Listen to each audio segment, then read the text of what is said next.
রিয়নকে নিয়ে আজকে আমরা গিয়েছিলাম মনসা ভান্ডারে। লাচ্ছি খাবো, সাথে কিন্তু আমরা তিনজন, মিতা, রিয়ন এবং আমি তিনজন আজকে এখানে বসে লাচ্ছি খাবো। রিয়নের আবদার। মনসা ভান্ডার, চরমগুড়িয়া বাজার রোড, মাদারীপুর। এখানে মাখন টোস্ট এবং লাচ্ছি পাওয়া যায়। প্রোপাইটর আমাদের কার্তিক দাদা, খুবই একজন সজ্জন ব্যক্তি, খুব মিশুক লোক। আমরা কিন্তু বসে পড়েছি আমাদের সিটে। আমাদেরকে বলা হলো যে ফাঁকা একটি জায়গায় বসার জন্য। রিয়ন এবং মিতা বসে গেছে, আমিও চলে এসেছি তাদের সাথে। আমিও বসলাম, বললাম যে আমাদেরকে 3টি লাচ্ছি দিতে।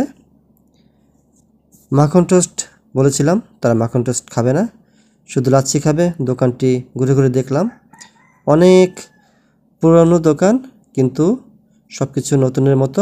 আগের এখানে যেরকম লাচ্ছি এবং মাখন টোস্টের যেই স্বাদটি ছিল, সেই স্বাদই এখনও আছে। প্রতিদিন এখানে প্রচুর পরিমাণে মাখন টোস্ট এবং লাচ্ছি বিক্রি করা হয়। দূর দূরান্ত হতে অনেকেই সেই মাখন টোস্ট খেতে আসে। আমরাও কিন্তু মাঝে মাঝে খাই। আজকে বিকেলবেলা একটু বের হয়েছি, তাই তিনজন মিলে খাবো লাচ্ছি। মাখন টোস্ট আজকে খাবো না। রিয়ন আমাদেরকে বেছে বেছে দিচ্ছে কার কোনটা লাগবে। তারটা সে নিজেও নিয়ে নিল, আমারটা আমাকেও দিল। তিনজনে খাবো লাচ্ছি। খুবই চমৎকার এবং সুস্বাদু একটি খাবার।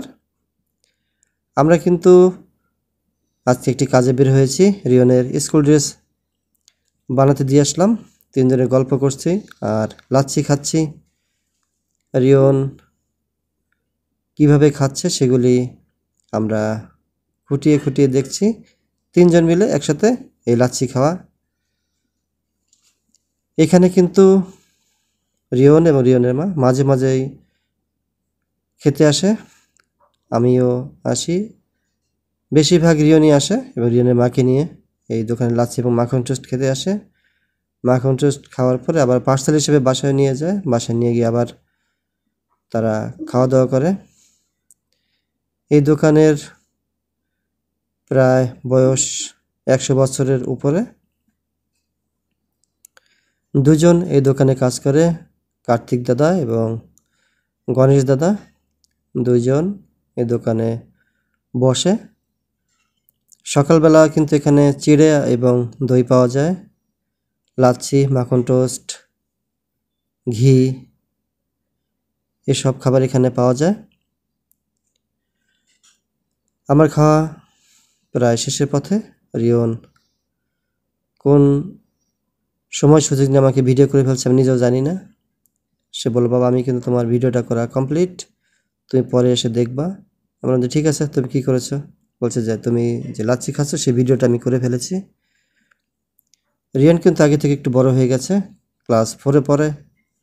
তার স্কুল ড্রেস ছোট হয়ে গিয়েছে। আজকে আবার নতুন করে বানাতে দিয়ে আসার জন্য তাকে একটু ট্রিট দিলাম, এই লাচ্ছি। আমাদের টাকা পরিশোধ করে আমরা এখন দোকান থেকে বের হয়ে যাব।